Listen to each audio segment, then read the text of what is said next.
Hi guys, it's me, Janet, a factory worker here in Taiwan. So for today's video ay bibili muna tayo ng pagkain at kakauwi lang natin galing work. At di tayo pwede mag-night shift ngayon kasi ingay niya ang tulad. Kasi pagod ang first. At dito nga ako bibili ng pagkain ko kay tatay. Ang sarap nitong mga niya. Yan liig na yan, ang sarap. Kaso nga na nakakatanggal siya ng bracket. At ito, naluto na nga yung order ko.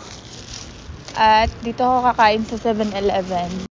Habang inaantay nga natin yung order natin na hot chocolate, tingin-tingin muna tayo dito. Baka may mug ng M&M. Kaso wala. 7 at ito yung pagkain natin. Yan, bahala muna kayo dyan guys. Kakain muna ako at pagod ako. Deserve ko to, charis.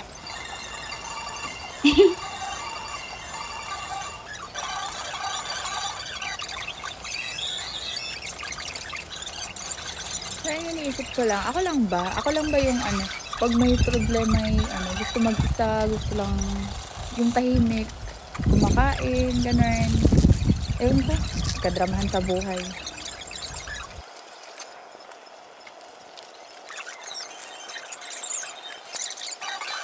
At yan na nga, nag-imot-imot lang ako with hot chocolate at yan, may kaibigan na nga akong nakakita sa akin.